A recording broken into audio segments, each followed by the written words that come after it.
নমস্কাৰ সকলোকে আজি মই বনাব লৈছো ড্ৰাই ফ্ৰুটছ কেক। আজি এই কেকটো মই কোনো ধৰণৰ চেনি আৰু ময়দা বা কণী ব্যৱহাৰ নকৰাকে বনাম আৰু আজি মই এই কেকটো আটা আৰু গুড়েৰে বনাম। একেবাৰে হেলদি হয়। যি সকলে ময়দা আৰু চেনি নাখায় তেওঁলোকে এই কেকটো এবাৰ ট্ৰাই কৰি চাব পাৰিব। সেয়েহে ভিডিঅটো স্কিপ নকৰাকৈ শেষলৈকে চাব আৰু শেষত কেনে পালে কমেন্ট এটা কৰি জনাব। প্ৰথমতে মই গেছত কেৰাহীখন পাতি এই কাপটোৰ জোখেৰে মই 1 কাপ গুড় দিছো আৰু সেই একেটা কাপৰ জোখেৰে মই আধা কাপ পানী দিছো। এতিয়া মই গুড়খিনি গলাই লম। ইয়া সব গুড়খিনি গলি গৈছে। এতিয়া ইয়াত মই দিম ড্ৰাই ফ্ৰুটছত আছে কিশমিশ, কাজু, আলমন্ড, পিস্তা আৰু এয়া আখৰোট। এই গুটেইখিনি মই মিহি মিহিকে কাটি লৈছিলো। কাটি পেলাই এতিয়া মই ইয়াত গুটেইখিনি দি দিলো। দিয়াৰ পিছত অকনমান সময় গুড়ৰ লগত পগাই লম।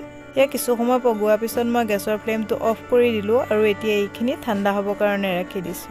আনফালে মই এয়া ডাঙৰ চামুচেৰে 2 চামুচ জোখৰে মই বাটাৰ লৈছো। বাটাৰখিনিও মই গলাই ললো। এতিয়া বাটাৰখিনিও মই ঠাণ্ডা হ'ব কাৰণে ৰাখি দিছো। এতিয়া মই এটা লৈছো কমলা। এতিয়া মই এই কমলাটো মাজেদি এনেদৰে কাটি দিছো আৰু এতিয়া মই কমলাৰ ৰসখিনি উলিয়াই লম। যদি আপোনালোকৰ কমলা নাথাকে নিদিয়াকেও বনাব পাৰিব বা মই আছিল কাৰণে মই এটা কমলা দি দিছো আৰু এনেদৰে কমলাৰ যদি ৰস দিয়া যায় এই কেকটোৰ সোৱাদ বহুত ধুনীয়া আহে। সেয়েহে মই এনেদৰে কমলা এটা চেপি ৰসখিনি উলিয়াই লৈছো।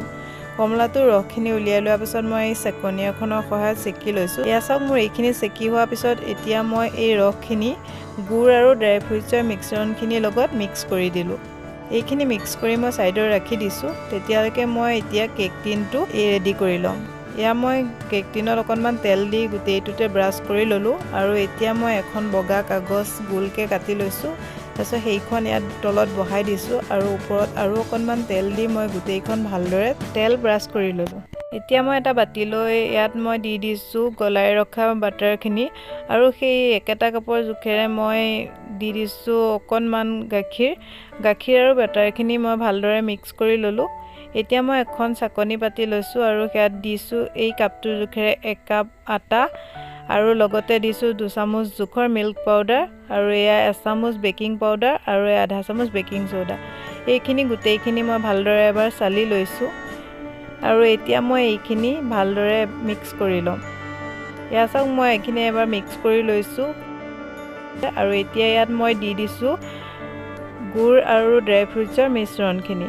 এইখিনি দিয়াৰ পিছত মই ভালদৰে আটাখিনিৰ লগত মিক্স কৰি লৈছো আৰু মিক্স কৰোতে এইখিনি অকনমান ডাঠ হৈ থকা যেন লাগিছে। সেই তেতিয়া মই আকৌ অকনমান গাখীৰ দি দিছো, ধৰি লওক 2 চামুচ মান জোখৰ আৰু এতিয়া গাখীৰখিনি দিয়াৰ পিছত আকৌ এবাৰ মিক্স কৰি দিছো।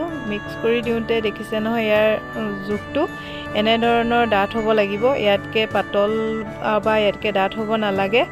এতিয়া মই ইয়াত দি দিছো অকনমান ভেনিলা এসেন্সখিনি দিয়াৰ পিছত ভালদৰে এবাৰ মিক্স কৰি লৈছো আৰু এতিয়া একেবাৰে শেষত দি দিছো 1 চামুচৰ জোখৰ এয়া ভিনেগাৰটো দিছো যাতে বেকিং সোডাখিনি ভালদৰে ফুলি যায়। সেয়েহে মই ভিনেগাৰ ব্যৱহাৰ কৰিছো। যদি আপোনালোকৰ ভিনেগাৰ নাথাকে নেমু ৰসো ব্যৱহাৰ কৰিব পাৰিব। এতিয়া মই এইখিনি লগে লগে কেক টিনটোলে দি দিছো।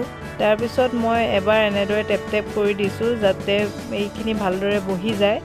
তাৰ পিছত এতিয়া দেখিব ভাল লাগিব কাৰণে ওপৰত মই এনেদৰে ড্ৰাই ফ্ৰুটছেৰে অকনমান সজাই দিছো। যদি আপোনালোকে নিদিও বুলি ভাবে নিদিবও পাৰে, কিন্তু দিলে দেখি ভাল লাগে সেয়েহে মই এনেদৰে অকনমান সজাই দিলো। এয়া মোৰ দিয়া হৈ গ'ল। এতিয়া আনফালে মই গেছত কেৰাহীখন পাতি গৰম কৰি ৰাখিছিলো। এতিয়া মই তাত কেক টিনটো পাতি দিলো আৰু ঢাকনি এখনৰ সহায়ত ঢাকি দিলো আৰু আমি এইখিনি লো ফ্লেমত 45 মিনিট মানৰ কাৰণে হ'বলৈ দিম। এয়া সব 45 মিনিট মানৰ পিছত মোৰ কেকটো ৰেডি হৈ গ'ল। চাওক কিমান ধুনীয়াকে ফুলি আহিলে। মই এতিয়া আপোনালোকক দেখুৱাই আছো উলিয়াই পেলাই আৰু দেখিছে নহয় কিমান ধুনীয়া হৈছে আৰু কিমান ধুনীয়াকে ফুলি গৈছে। চেনি আৰু মই গুড় কণী ব্যৱহাৰ নকৰাকৈ কিমান ধুনীয়াকে কেক বনাব পৰা যায় নহয়নে বাৰু। মই আপোনালোকক এতিয়া কাটি দেখুৱাইছো চাওকচোন এপিচ। এয়া চাওকচোন কিমান ধুনীয়াকে ফুলি গৈছে। দেখিলে ধৰিবই নোৱাৰিব এয়া যে আপুনি আটাৰে বনাইছে। একদম ময়দা দি বনোৱাৰ দৰে হৈছে নহয় জানো। আপোনালোকে যদি এনেদৰে আটাৰে কেক বনোৱা নাই এবাৰ ট্ৰাই কৰি চাবচোন। আজি গুড় আৰু আটা দি বনোৱা ফ্ৰুইট কেকৰ ৰেচিপিটো কেনে পালে কমেন্ট কৰি জনাবলৈ নাপাহৰিব। যদি ভাল পালে লাইক কমেন্ট শ্বেয়াৰ কৰি দিব। যিসকলে চেনেলটো সাবস্ক্ৰাইব কৰা নাই প্লিজ চেনেলটো সাবস্ক্ৰাইব কৰি দিব। আজিলৈ বাই বাই।